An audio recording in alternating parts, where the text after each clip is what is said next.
Welcome back to another episode of the Jockstrap Podcast. This is your host, Nick, along with your co-host, Colin, and we got some pretty interesting stuff to get into today. So let's go ahead and start with the All-Star team. The NBA All-Star team was just announced here, and we have, for Eastern Conference, we have our starters as Kyrie Irving, Bradley Beal, Kevin Durant, Giannis, and Joel Embiid. For the East reserves, we have James Harden, Jaylen Brown, Zach LaVine, Ben Simmons, Jason Tatum, Julius Randle, and Nikola Vukovic. For the Western starters, we have Luka, Curry, LeBron, Kawhi, and Jokic. And for the reserves, we have Damian Lillard, Donovan Mitchell, Chris Paul, Paul George, Rudy Gobert, AD, and Zion. What do you think about that roster, Colin? I think they both seem pretty decent. I'm not sure how I feel about Kyrie starting. He's not even played enough games to qualify for like the points per game leader and stuff, so I'm not sure about him being a starter. He's still having a really good year, but maybe a starter, maybe he didn't deserve that. Maybe somebody else did, like James Harden, for example, or Zach LaVine. I don't know. Um, in terms of the West, I think the West looks pretty good. Maybe I did see that Luca said that maybe Damian Lillard deserved the All-Star start above him, which maybe that's true because the Mavs have been struggling, but he's still having a really good year. I think the West looks really good. I mean, Curry's having a great year, so is LeBron, Kawhi is, and of course might be having the best year of anybody so far. So I think those look pretty good. Yeah, I think the West, the roster there outshines the East so much. The West is just full of talented players. Zach LaVine got his first All-Star appearance along with Jaylen Brown, Julius Randle, and Zion Williamson all got their first All-Star appearance. Who do you think were some of the biggest snubs for the All-Star game? Personally, I think this might be not a popular opinion, but I think Domantas Sabonis and Trae Young, in my opinion, are probably the two biggest snubs. They're both having great years, and they were both snubs, even though, of course, Sabonis did end up becoming a All-Star because Kevin Durant can't play in the game. So Tatum moved into the starting lineup for the Eastern Conference, and Sabonis is going to be the injury reserve. But I still think those two are the biggest two snubs. Um, another unpopular opinion is I don't think Devin Booker is that big of a snub in my opinion. I know he's gonna be an all-star because of the injury again, but I don't think he was that big of a snub. I personally I think Sabonis and Trae Young are both bigger snubs than him, and I also think Bam and Brent Ingram were both also bigger snubs than he was in my opinion. So those are Mm-hmm. my personal biggest snubs. What about you? Yeah, I feel like the All-Star game is kind of just a money grab for the NBA. It's essentially still a popularity contest, even though the fans don't have a big say in it like they used to. I think Devin Booker is realistically not an all-star when you look at that West roster. He doesn't really line up with how talented most of those guys are. Sabonis definitely deserved to be an all-star this year. He's the heart and soul of that Pacers team. Without him, they would be probably a bottom 5 team in the NBA without Oladipo there either. I think Bam is definitely deserving of an all-star position, but him and Trae Young both are on a team that is struggling a ton. And I think, to be an all-star, you need to be more than just a stat stuffer. Your team needs to be actually winning and producing. Yeah, I agree. That's why, um, personally, I was a little surprised that Zach LaVine was voted just because the Bulls haven't been winning, but at the same time though they've won at a higher rate than they have, in past. So, and not only that, he definitely deserved it. He's putting up insane numbers this year. So, and combine that with the fact the Bulls are actually winning some games now, they're almost at 500 right now. I think he definitely deserved the All Star. I'm really happy that he made it. Yeah, me too. What about the least deserving all-star? Who is your least deserving all-star? In my opinion. You picked mine, so we'll get to yours in a second, but you picked mine, so I'm gonna pick somebody else. It was Jaylen Brown, mainly just because he was putting up good numbers, but not as good as some of the other people. Like in my opinion, Sabonis, Bam, Young, and Chris Middleton in the East were all putting up better numbers than him. And on top of that, his team just wasn't winning. And it's not like it's the like a Trey Young or a Sabonis where they were expected to be like slightly below 500 or something like that this year. The Celtics were expected to be one of the best teams in the Eastern Conference, and they're sitting around 500 right now. So just the fact that he's not putting up the type of numbers that you'd expect from an All Star, and the fact they're not winning at all, even though they're projected to be one of the best teams in the NBA this year. That's why I think he's the least deserving All Star, in my opinion. Yeah, I think that Kyrie Irving is the least deserving All-Star in my opinion. This dude doesn't even have enough games played to qualify for points leader or assist leader or anything like that. So the fact that he's an All-Star starter is absolutely absurd to me. A point guard like Trey Young, who has played a full year and has been playing very well, is way more deserving than him. Kyrie just I'm not a fan of him at all, on or off the court. He's kind of a fucking idiot. He's a flat earther. A lot of other controversy. He's a fucking diva. I just am not a big fan of Kyrie. I think he's terrible for the NBA. So the fact that this is kind of a publicity stunt for the NBA and a money grab, the fact that they're putting a spotlight on Kyrie and putting him in the starting lineup is pretty stupid on their part. Yeah, I agree. Like, how are you gonna start Kyrie when he hasn't even played enough games to qualify for like the stats leader and stuff? Like, he doesn't deserve that. Like, would you give him an MVP if he only played 20 games this year, but he put up like 40 points a game? No, you wouldn't, because that would be unfair. So I think it's the same with the All Star game. Like, if you don't qualify for if you haven't played enough games, you shouldn't be able to start in the game. Like, maybe you could, if you were putting up such ridiculous numbers, maybe be a reserve, but you shouldn't be able to start. And I mean, like I said, his numbers were good, but they're not good enough to start, especially with how few games he's played. So I definitely think, like you said, Trey Young should have been starting or somebody else. Definitely not him, though. Yeah, in terms of PER, the least deserving All-Star was actually Donovan Mitchell. I really don't agree with this, even though the stats don't lie. I think Donovan Mitchell is extremely valuable to the Utah Jazz. They are one of the best teams in the NBA this year, and I think he is more than deserving of being an All-Star. So this is one of those scenarios where I would actually go against the stats and say that he was very deserving of an All-Star spot. Yeah, I agree. He is the best player on that Jazz team, and they're currently, I believe, still the best record in the NBA, even though they lost to the Pelicans tonight. Uh, they're he's still the best player on the best team in the NBA right now, record wise. So I feel like he definitely deserves the All Star. And in terms of the runner up for least deserving according to PR, that is Jaylen Brown. So Let's get into the worst mock trade I've seen in a long time. This one goes out to mostly Chicago Bulls fans, but also has the Charlotte Hornets in it as well. Two pretty impoverished franchises of the last few years. But Colin, go ahead and break down this trade for us. okay, so this trade it was from Bleacher Report. So in this deal, the Hornets would get Zach LaVine, Thaddeus Young, and Luke Cornett, and the Bulls in return would get Terry Rozier, Miles Bridges, Malik Monk, Cody Zeller, and a top 5 protected 2021 first round draft pick. Now, personally, I think this deal is just absolutely stupid for the Bulls. I mean, Zach LaVine's a first time All Star who's putting up ridiculous numbers right now. He's still only 26 years old. He's 25. He's going to turn 26 here, I believe, in like a week or two. So, might as well say 26.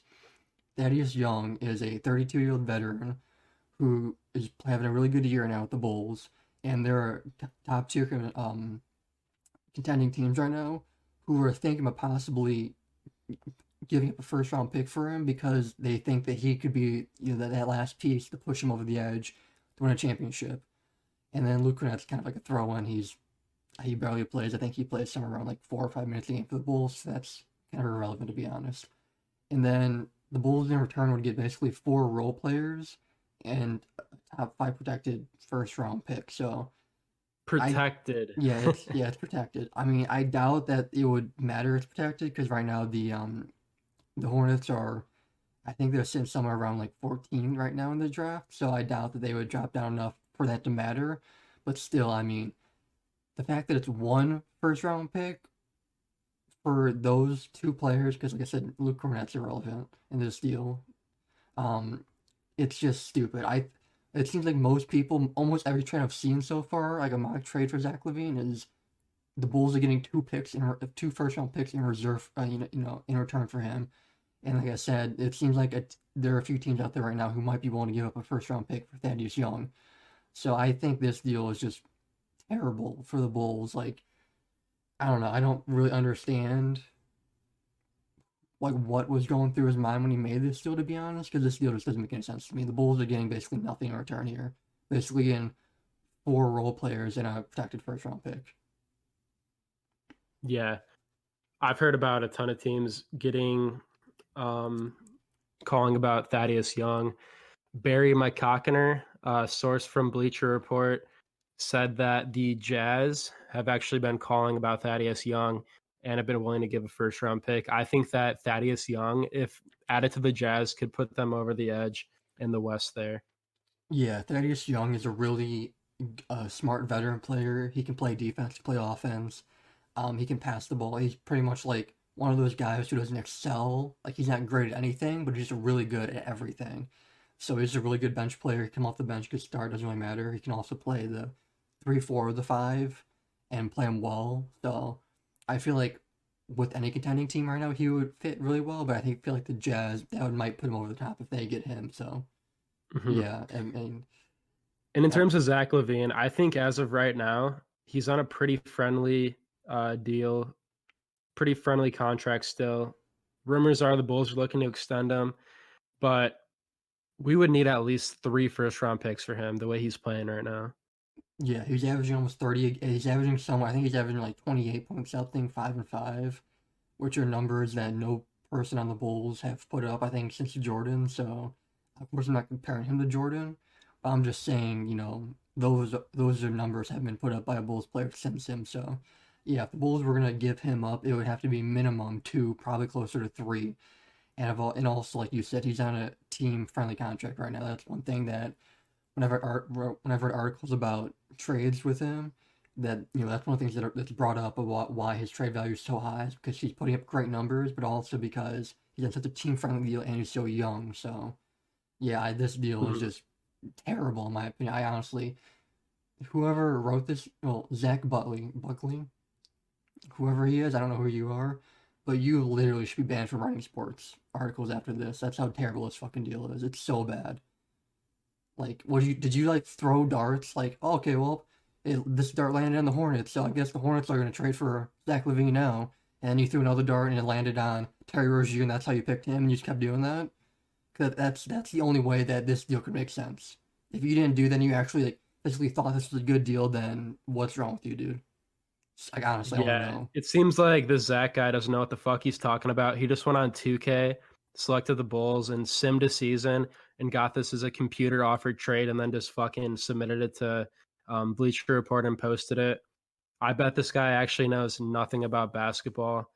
And I mean, I would want to see this dude trapped in a fucking cage full of pit bulls and just see what happens. Let's go on to our next point here. Is Anthony Davis the most important player on the Lakers?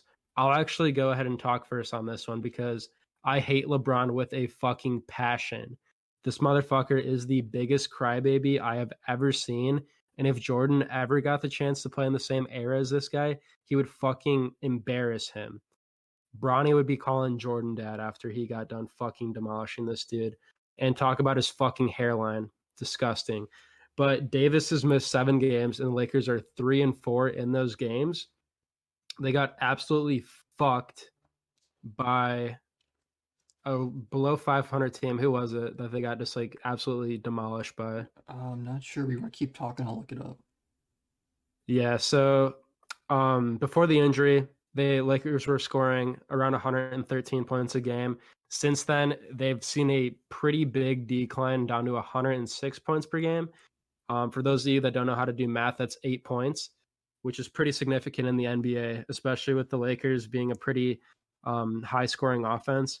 But after the injury, they're scoring 105, 104, and they lost by 17 of the Nuggets. I think that's the game that I was thinking about.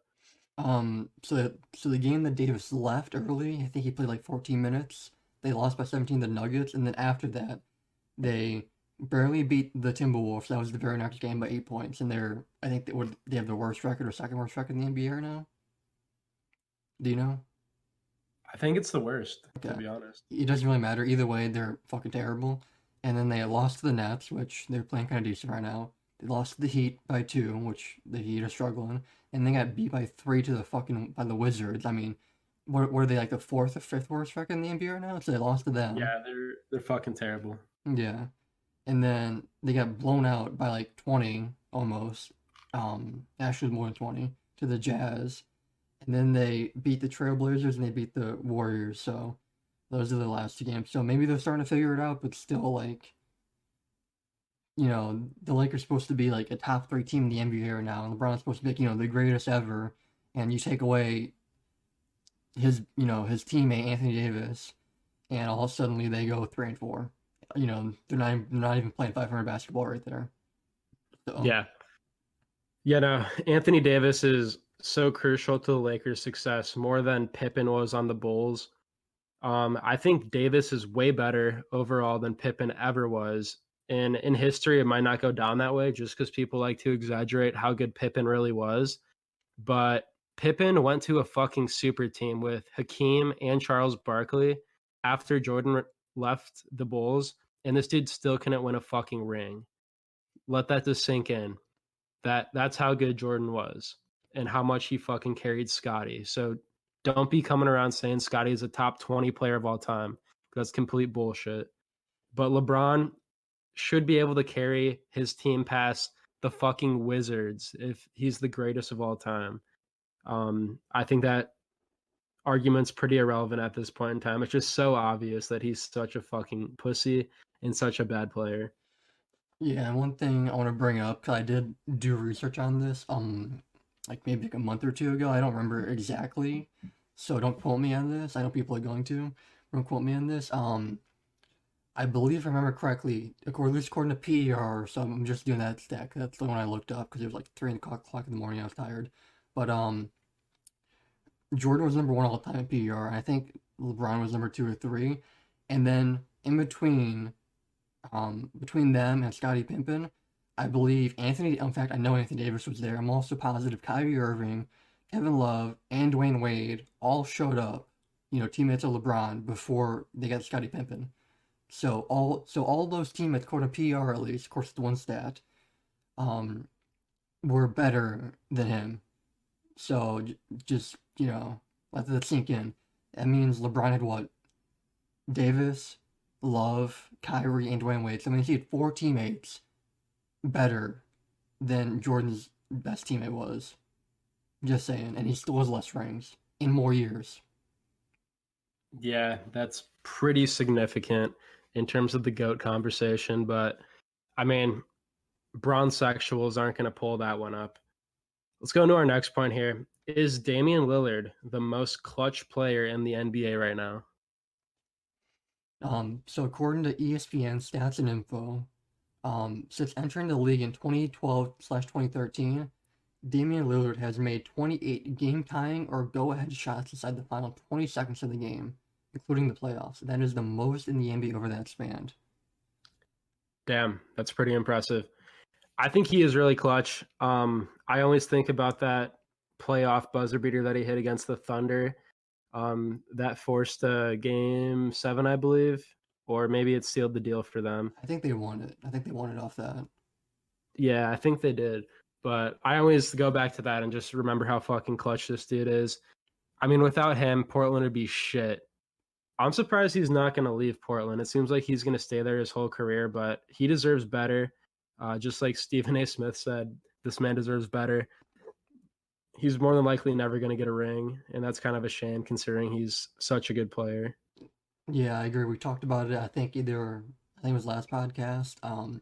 Yeah, he deserves better. That team is garbage. They'd probably be fighting for the top 5 pick every year if he wasn't on their team. I mean, I don't understand how it's so hard to build a team around him. He's so talented, he's so clutch, and he's so loyal to, like, he easily could have left that team and, went to a super team, but instead he's decided to stay on this team, even though he probably shouldn't have if he really wanted to win a ring, because I really doubt that he can win a ring in that team. The Trailblazers front office has proven time and time again that they are too incompetent to build a team around him that can actually win, that he can win with. And like the games they do win in the playoffs, he has to play like 40 minutes, minimum, and put up like 40 points and like 8 assists. That's kind of ridiculous. Like if he's not doing basically everything for that team, they're not gonna win. So Yeah. In my opinion, I don't think CJ McCollum is a capable number two. I really don't think that he's as good as people think he is. I think that they'd be better off trading him and some draft picks for a player like, just an example, like a Zach LaVine type player. I just really don't have a lot of faith in CJ McCollum's ability to create with the ball in his hands. He's a great shooter, but he kind of relies on Dame to get him those open looks. I think he's a really good player, but I think the reason why they don't gel really well is because they're both kind of the same player. Lillard's just the better player. So I feel like they don't complement each other very well. I feel like a type of player who Lillard need next who type of player needs next to him is a player who's a very good defensive guard who doesn't need the ball in his hands.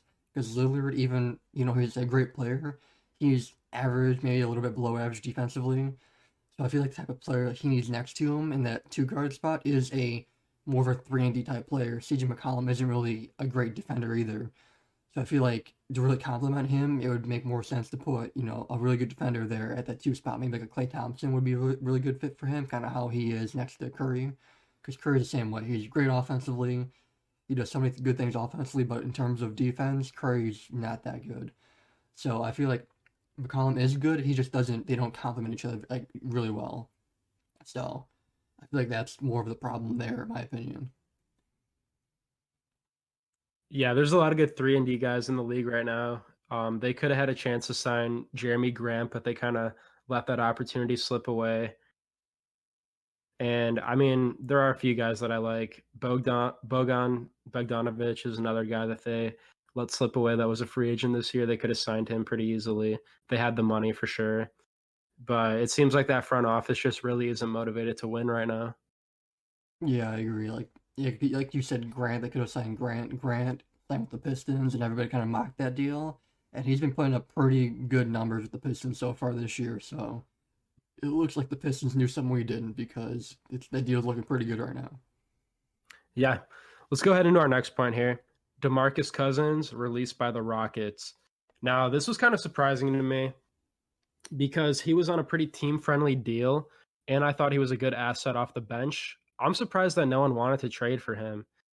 He still has some value. He's playing pretty well. He is very injury prone, but I think he's just on a 1-year deal.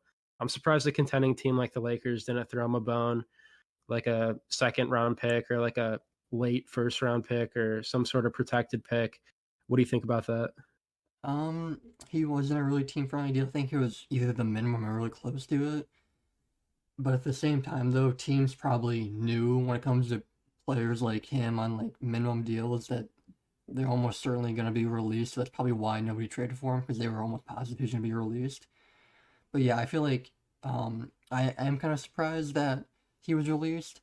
But at the same time, though, it seems like the Rockets, they said they want to go younger and smaller in terms of their lineup. So it makes sense. They wouldn't want him on their lineup because how tall and old he is. I think he's either 29 or 30 now. So he's getting up there. And also because, I mean, he probably wants to win too. It's probably kind of like a mutual, they, it was like they mutually parted ways because he definitely wants to win a ring at this point in his career. I mean, you saw he went to the Warriors, he went to the Lakers, so he definitely wants to win a ring.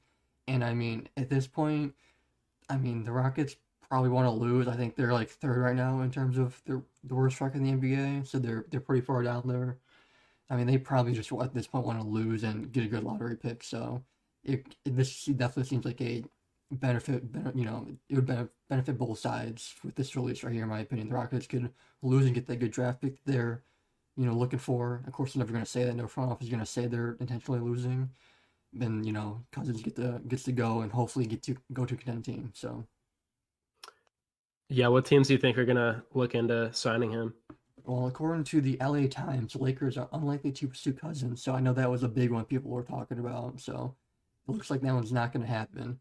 But I think honestly this one might shock a few people, but I think the Bulls might be a good fit for him because the Bulls right now are just outside of the playoff picture for the Eastern Conference. And they have Wendell Carter, who's still a really young center, so I feel like he could come off the bench for the Bulls and also at the same time help out Wendell Carter and teach him what he knows about the game because during his prime, Cousins was definitely one of the best all-around players in the entire game, not just centers, just players in general. He could do it all. He could shoot it from anywhere. He could pass, defend. He could do everything. So I feel like he could definitely come in, help out Wendell Carter, and come off the bench too and give the Bulls more depth. Hmm. I could see him ring chasing. I could see him going to the Nets. I could see him going to a team like the Clippers, who kind of need a backup big. But for me, I'd say my number one option for him is the Nets. I feel like they struggle at center because DeAndre Jordan, pretty similar player, other than he can't shoot the ball in the slightest. He's just a rebounder and a defender. Only plays like 20 minutes a game for them. They kind of struggle in terms of big man depth, so he would definitely be a good addition to that team. Yeah, I agree. Basically, any center at this point would be a good addition to that team because we talked about on the podcast recently that the Nets are one team that was possibly looking at Andre Drummond. So yeah, I agree that Marcus Cousins would definitely be a good fit for the Nets. Hmm. Let's go into the MLB section of the show now. Some of the biggest MLB news we got for you this week is the Twins' top prospect is down for the year with an ACL injury. The Twins' top prospect, Royce Lewis, has been diagnosed with a torn ACL and is expected to miss the whole season this year. Now, I don't really know much about Royce O'Neal, or I'm sorry, Royce Lewis, but from what I've heard, he's a very talented player. Do you have much on him, Colin? Um, I've done a little bit of research on him. He's like a pretty highly ranked prospect. I think he's overall ranked somewhere like around 10th overall. But I remember when he was drafted, I think he was drafted first overall by the Twins in 17 or 16 maybe. I remember people saying that's a huge reach, that he had a lot of upside, but he wasn't proven at all. And so far, through at least what I've seen from him, that's kind of showing he's not really putting up any stats, even though he's not really. I think he's still like in single A, even though he's been drafted, for a few years now. So he's still not putting up the stats. So I feel like even though he's a highly ranked prospect, I think he's overrated. Hmm. Yeah, I don't really know much about him, so I don't want to talk shit on him too much. But you know, I haven't really heard shit about him, so that kind of says a lot right there. I feel like in MLB, if you're a top prospect, you're instantly just hyped up, kind of like a Wander Franco. I've been hearing about him, since he was signed to a deal. Luis Robert, whenever he was a prospect, people were calling him the next Mike Trout. But the fact that you haven't really heard this guy's name thrown around kind of means that he wasn't really going to be much, anyways. Let's go into the next part of the show here. The Mets are looking to extend some of these upcoming free agents. Some guys like Noah Syndergaard and Lindor and Conforto have been thrown around. Do you have any takes on that, Colin? Yeah. So according to the Mets GM, he expects talks with Lindor and Conforto to start soon, but he doesn't sound very confident about getting a deal done with Syndergaard right now, who's currently coming back from Tommy John surgery. Won't be back till mid-season, so I'm pretty confident that Conforto and Lindor are definitely going to get a deal done.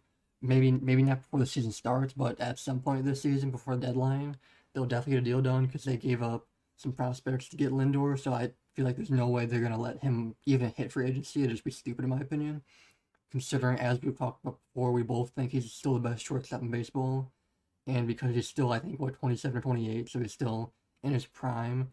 So I doubt that they'll let him reach free agency. And then in terms of Conforto, he's, I think, 28 also, and he can play all three outfield spots, and he's been a great hitter since he came into the league. He's not just like a contact hitter. He hits for power and he takes his walks too. So I definitely feel like they're gonna try to get deals done for those two because those two right now are currently two of their best bats they have. In terms of Noah Syndergaard, um, Honestly, if I was the Mets, I wouldn't even attempt to get a deal done. I already know Syndergaard's he's going to be expecting way too much. I think he's overrated. I thought he's overrated since basically his second year in the league. His stats haven't shown what people have thought he's going to be. And on top of that, he's been constantly injured. So I really don't think they should even attempt to, you know, do a contract with him because he's going to want way too much. So I'd definitely stay away from that if I was the Mets. Yeah, I think the absolute number one priority for the Mets is getting a deal done with Lindor. Like you said, you spent so much to get this guy over to New York. You have to wrap him up long term, especially with him being a top 10 player in the league and the number one shortstop in the league right now. Conforto, another great role player for them, can kind of do a little bit of everything out there. And Syndergaard, just because this guy throws hard doesn't make him a fucking great player. I'm so tired of Mets fans saying that he's like the next fucking Nolan Ryan because this dude can't fucking stay healthy. Yeah, on top of that, I mean, the Mets should definitely consider moving him to the bullpen because he can't stay healthy. I mean, he just can't. So, I mean, I don't see a career for him, honestly, in baseball if he continues starting because he'll never stay healthy. He'll never start more than like 15 games in a year at this point with how injury prone he's been. Yeah, I agree. So let's go into our next point here. MLB Network released their top player by position graphic a few days ago. So I'll go through what they have. They have left field as Juan Soto, center field as Mike Trout, right field as Mookie Betts, third base Anthony Rendon, shortstop Tatis, second base DJ LeMahieu, first base Freddie Freeman. For starting pitchers, they have the best one is Jacob DeGrom, and catcher they have JT Realmuto, with the number one reliever being Liam Hendricks. I'm going to go ahead right now and say that that outfield is perfect to me. I think Soto, Trout, and Betts are the top three outfielders in the game right now. Trout is still the number one player in the game, and Mookie Betts right now is number two for me. Juan Soto is an up and coming player. He's still young. I think he's going to win the NL MVP this year. Trout, greatest player potentially of all time if he can, win a few rings and keep up seasons here. This dude's WAR is off the charts. We've never seen a player like him before. Mookie Betts won a second ring here in LA and just keeps to continue to add to his legacy. In terms of infield, third base, Anthony Rendon. I agree with this one. A lot of people have been kind of arguing this and saying they think Arenado should be there, but I think Rendon is the way better third baseman overall. Yes, I do give Arenado the edge on the glove, but Rendon can hit in multiple different ballparks for power and for contact, and he's got a lot more speed than Arenado. The first thing I don't agree with here is the shortstop position. They have Fernando Tatis as the number one shortstop in baseball here. I'm going to strongly disagree with this one. He is a great player, but Lindor still has the edge. And anyone that thinks Tatis is above him is a fucking idiot, to be polite. He just hasn't proved enough yet. He had half of a good season. He's played like one whole season combined in the MLB. He has had some injury problems, which, already is a big red flag to that huge contract that he just signed. But man, I mean, it's so hard to argue with Lindor's stats. He's been consistent. He's been healthy. He's been clutch. He can, you know, steal bags for you. I know Tatis has some speed, but Lindor has some, five-tool speed there. And he's got a great glove. DJ LeMahieu is probably who I'd put at second base as well. Other guys that are up and coming, like LB's, have potential to snag that in the future, but as of right now, DJ still has the edge. He's a great hitter. Glad the Yankees extended him. It would have been stupid of them to let him walk. First base here, Freddie Freeman. He's coming off an MVP season, but I don't know. Who are some of the other good first basemen in the league right now? It's kind of hard to think off the top of my head without a chart in front of me. There's Goldschmidt who started the last 2 years. There's Rizzo. Um, Cody Bellinger plays first and the outfield. Joey Votto. who Hmm. struggled, I think, last year. So it seems like most of Yeah, the big name first basemen last year kind of struggled. So yeah, I think Bellinger is a better overall player, but if we're going strictly with first base, I think they hit the nail on the head here with Freddie Freeman. Dude's coming off an MVP year. This dude can hit for average, for power. He's a great teammate, good in the field, got a good head on his shoulders. I think he's pretty deserving of that spot right there. Uh, JT Realmuto at catcher. Yes, he is still the best catcher in the game. The Phillies were smart to extend him, re-sign him, because if they would have let him walk, that whole franchise just would have went downhill there. That whole purpose of signing, Bryce Harper and some of these bullpen pieces that they're adding right now would have been irrelevant without him there. But he can hit, he can run. He's got a ton of speed for a catcher. I think he might be the fastest catcher in the league right now. Don't quote me on that, but I know he's up there for sure. No other catchers really come close to him. I mean, Yasmani Grandal is probably the number 2 catcher, and there's a pretty significant gap right there between those two. In terms of starting pitching, Jacob deGrom, this one could be somewhat controversial between him and Shane Bieber, but the reason I rank him above Shane Bieber is just because he's more consistent and he's been doing it for a lot longer than Bieber has. Bieber's had one Cy Young season, but year after year, Jacob deGrom is going to go out there and put up around a 2.5 ERA, which is unheard of in today's MLB with the fucking juice baseballs. And he can just absolutely fucking deal. He can hit 100 sometimes. He's got some nasty stuff and he's consistent. He hasn't had any injury problems so far in his career. In terms of bullpen, Liam Hendricks, he's coming off a great year. He was the best reliever last year, but I'm not really too up to date on current relievers. I know him, Kirby Yates, some other guys. Trevor Rosenthal had really good years last year, but I'd probably rank him as the top or not wide receiver, reliever going into the upcoming season. What do you think about the by position chart, Colin? like you said, I think the outfield is perfect. I think it's really good. Um, but here's where we're gonna start disagreeing. Third base, I do not think is Rendon. I do think Rendon is still above Arenado. I think Jose Ramirez is the best third baseman in baseball right now. He's a switcher. He can play. He plays good defense. Not as good as Arenado or Rendon, but he still plays good defense. And he's a switch hitter. So I think he Nah, takes he that one. sucks. Yeah, I He's think he terrible. takes. He's from Cleveland.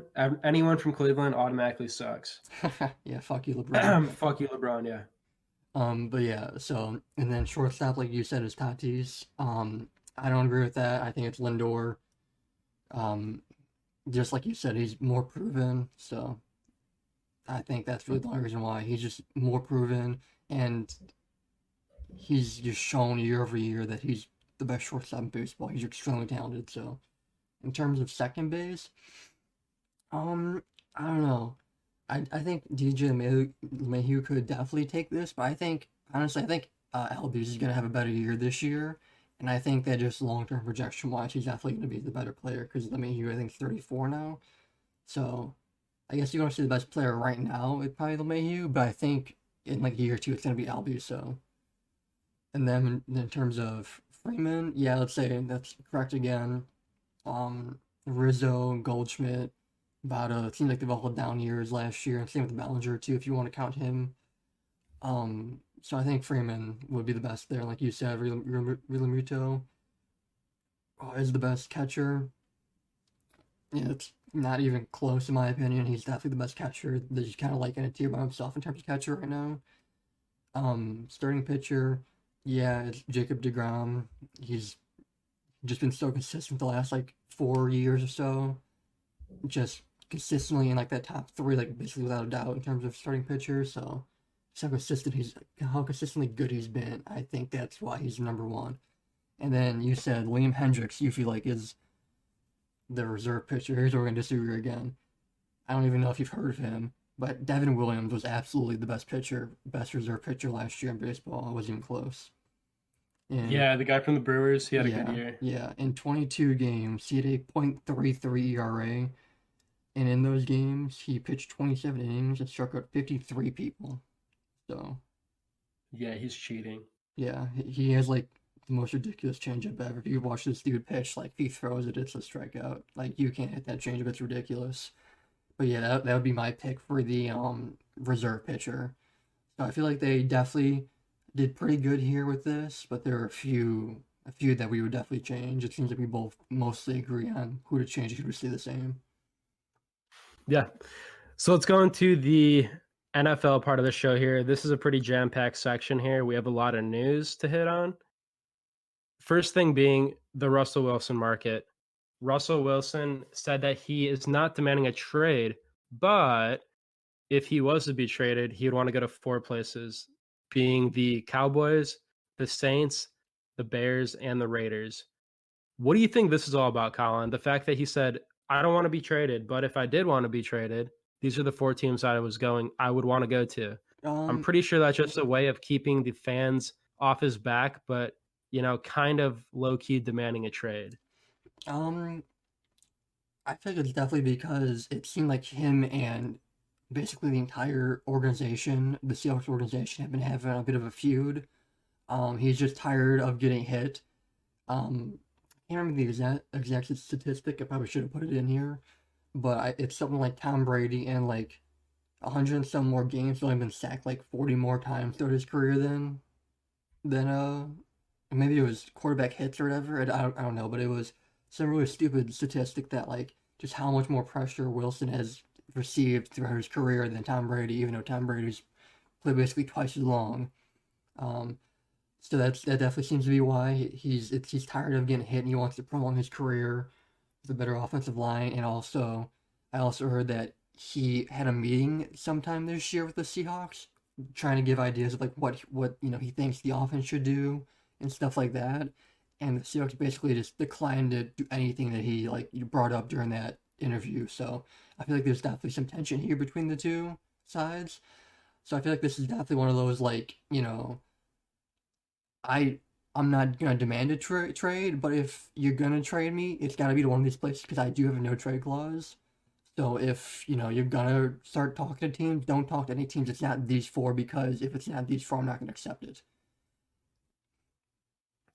Yeah, and rumor has it that the absolute floor price for Wilson right now is 3 first-round draft picks, which is a fucking insane asking price. Yeah, it definitely is, especially considering he's 32 years old. Even though quarterbacks nowadays can play, be elite quarterbacks up into their late 30s, like 37, 38, 39. So he might still have like 5 or so more years left to be an elite quarterback. And on top of that, unlike some quarterbacks, he's never missed a game in his entire career. I think, been in the league for 9 years now. He's missed 0 games through his whole career, so that's pretty impressive. That should give you a good You should feel confident about that if you do trade for him. That he's been extremely healthy and that he's probably gonna keep that up throughout his whole rest of his career. So Hmm. In terms of the teams that he said he wants to go to, I feel like we can check a few of these teams off right away. The Saints, there's absolutely no way that they can afford him. They're already in debt massively, and even if they try to shed off a lot of their cap, they wouldn't be able to do it to make room for his massive contract. The Cowboys, Dak is about to be a free agent. They could franchise tag him or they could try to trade for him. But I mean, he would be going to a team that has a terrible defense.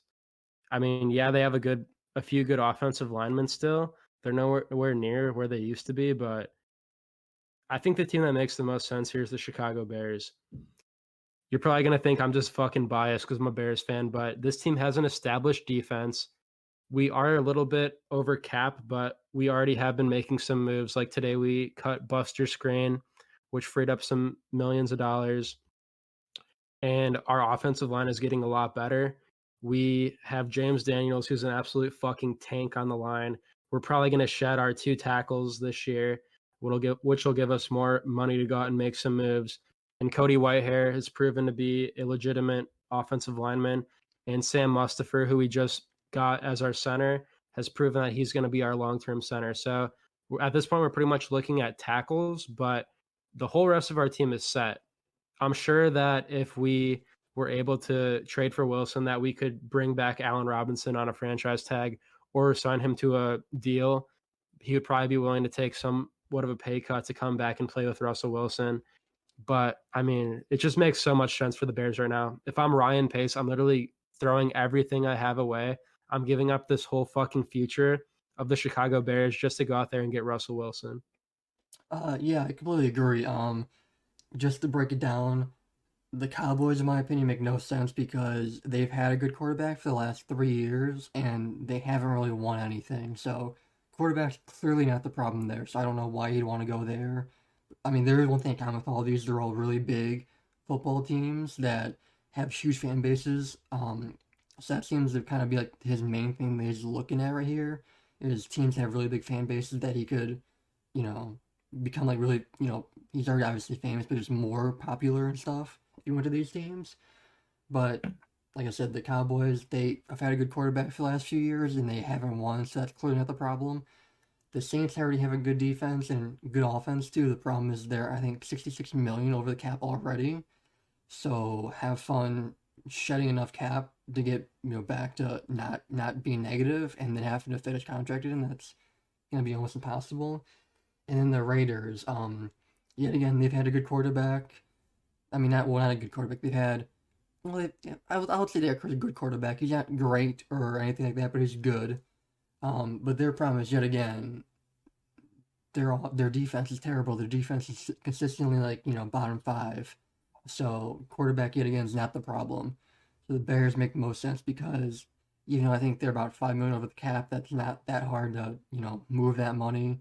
They can restructure some pretty big contracts, extend a few people that they'll bring down the average cost of the contracts to get some money back, and they can obviously release some people. And then on top of that, they have a good defense already, which only the Saints out of those 4 teams, only the Saints have that. But like I said, they're way too negative right now in the cap.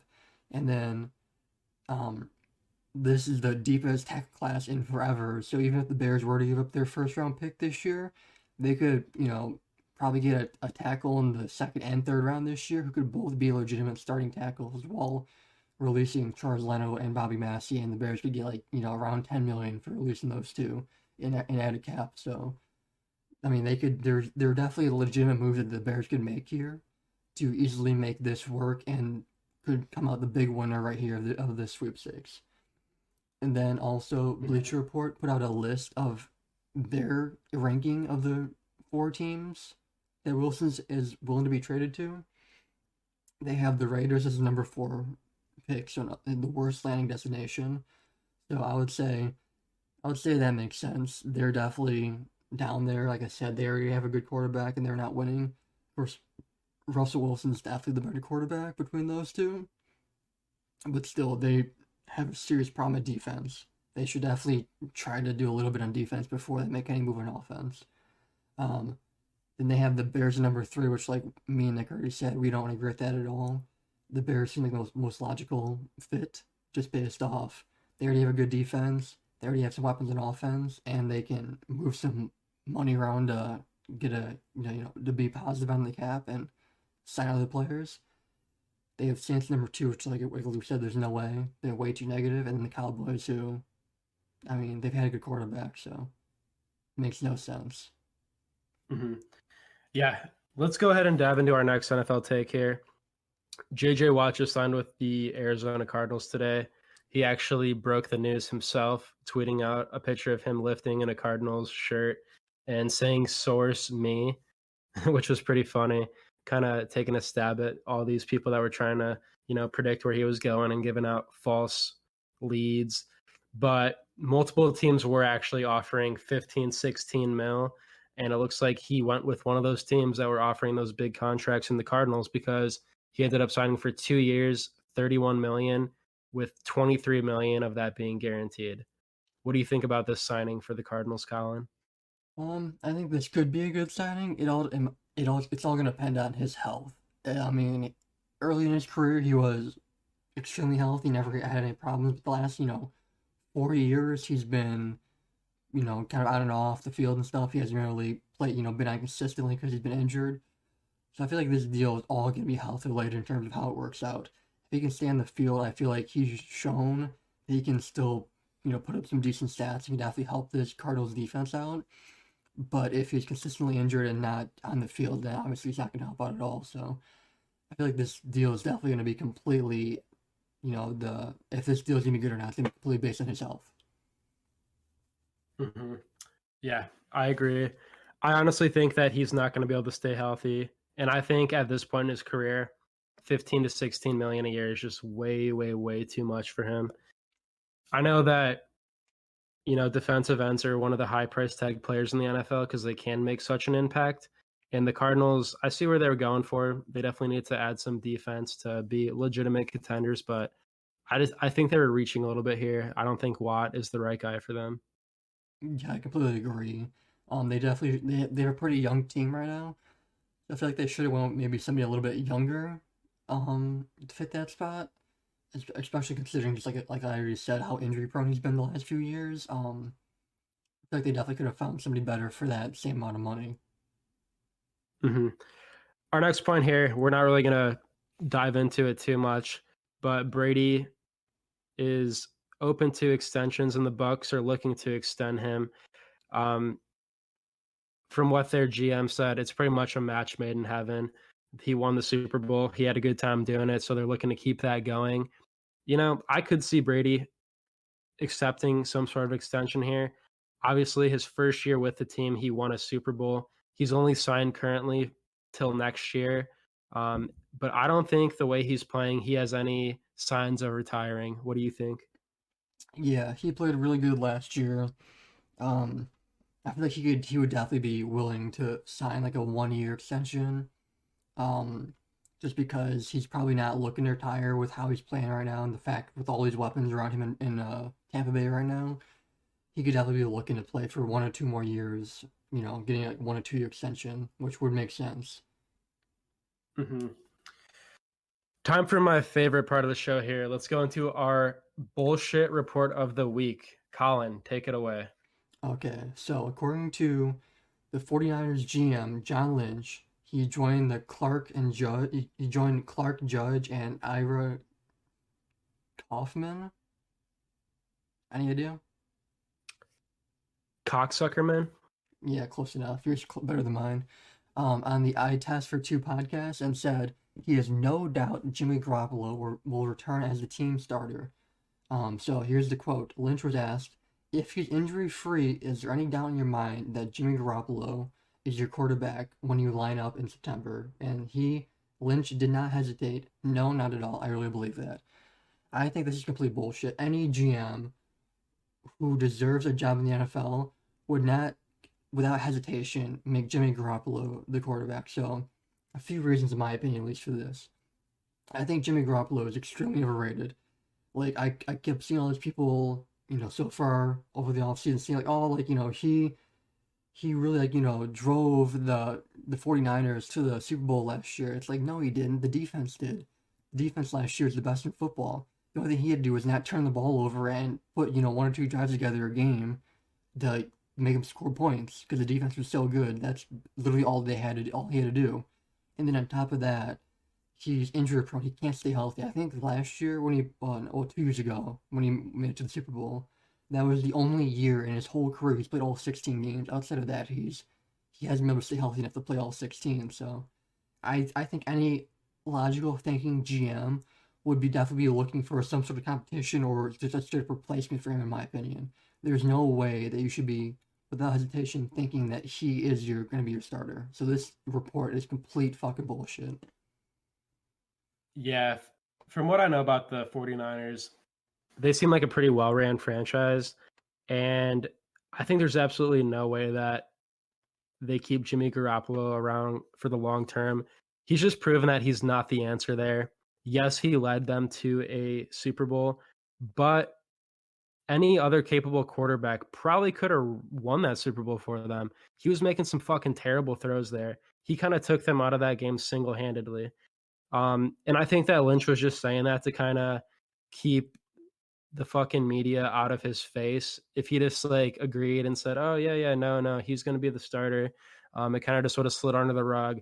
But if he says, "Oh, I don't know, like we'll have to see," you're just going to be seeing a bunch of headlines and speculations about Garoppolo trades and Garoppolo getting released. So he kind of did that just to keep it low key and kind of keep any rumors that are going on under the rug. Yeah, he probably also didn't want to ruin Garoppolo's confidence. I mean, with the fact that he's been just not healthy the last year and mostly throughout his whole career, and that when he was healthy, he kind of struggled this year a little bit. Obviously, his confidence is probably down a little bit, so he's probably trying to not ruin his confidence. And on top of that, they can't really release him this year because his contract's so fucking big. The dead cap would be pretty ridiculous. So, I mean, they kind of have to keep him one more year. Whether he's going to be the starter, though, for that year, it's kind of up in the air. I think Nick Mullins, I think he's a free agent, and the other guy they have as the backup, I personally would start one of those two. I mean, when those two played the last 2 years, they've kind of played better than Garoppolo, and I mean, they have also stayed healthy too. So, personally, if I was making decisions there, I'd probably start one of those two. Yeah. Let's go into our newest segment here on the podcast, the most shocking stat of the week. This is your topic right here, Colin, so go ahead and take it away. I'll try to guess who you are talking about. Okay. Yeah, so I was on Twitter, I don't know, what was it? I think it might have been Wednesday last week. That's kind of an old one. But it says, according to CBS, hundreds of quarterbacks have started 50-plus games in the NFL since the merger. However, only one of those quarterbacks has never thrown a pick six in his career. Who is it? So they've had to start 50-plus games.